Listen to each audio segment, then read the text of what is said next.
As we edge towards the winter solstice of 2012 and the birth of a new golden age, 2009 might be regarded as the last year of the current age, which could be seen as normal within the customs and expectations of Western society.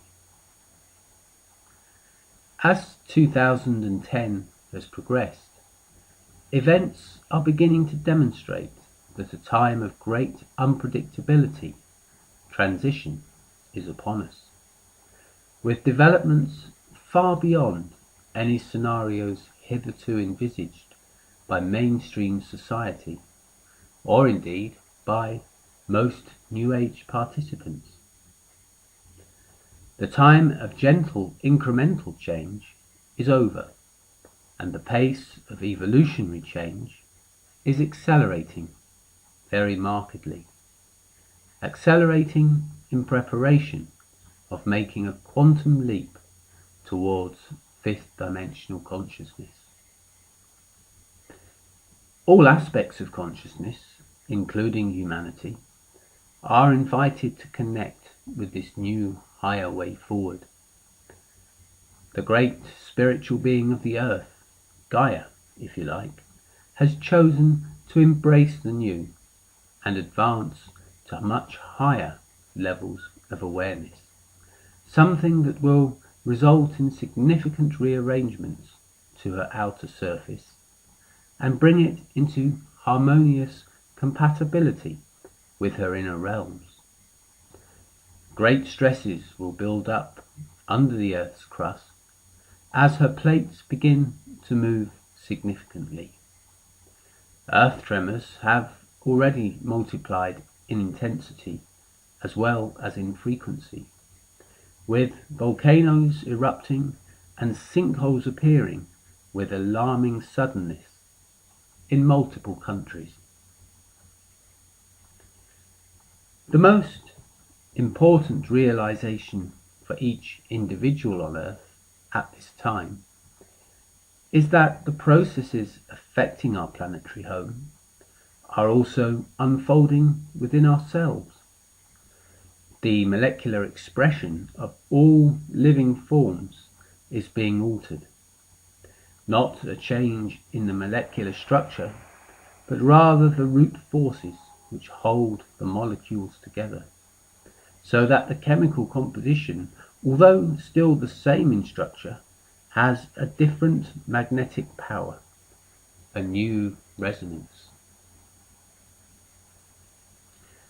The long-term history of the Earth has been one of continually evolving development of life and life forms, and there have been times within human history when there were long periods of stability, like the golden age of Atlantis, which ran for some 50,000 years. Such times and periods of stability are fairly unusual. Most of the time, ongoing evolutionary change of a high degree has been more normal.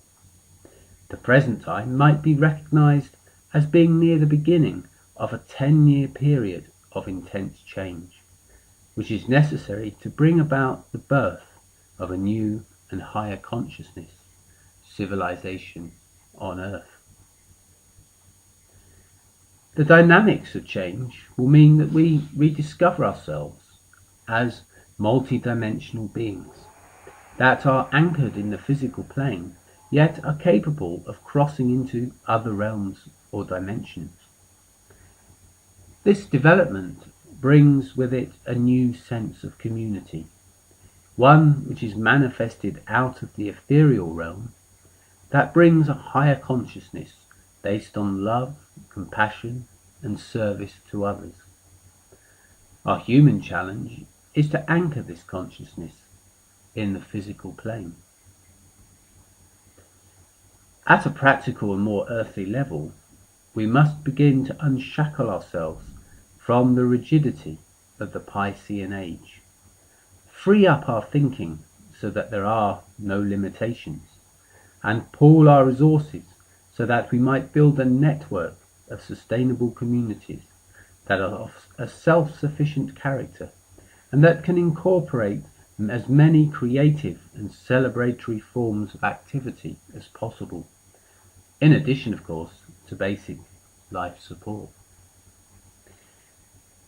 The course of events is now unfolding and do not revolve around our existing personal desires or indeed personal needs. Our task is to adjust our personal desires and needs to suit the rapidly changing conditions on Earth. It is not a case of imposing our will upon our environment, but of melding and working with it. The overriding priority will be to resituate your personal creation process within the context in which you are actually living, rather than to continue to hanker after the context and conditions of the past. Provided some prior preparations have been made, it will be possible to maintain relative peace and harmony even during the coming period of major change to the Earth's surface. The key is to take the best elements of what has been in times past and bring them forward to the new world being created. And by adopting a service-orientated role, individuals can come to terms with the need to attune to the Earth and to attain real harmony within and without.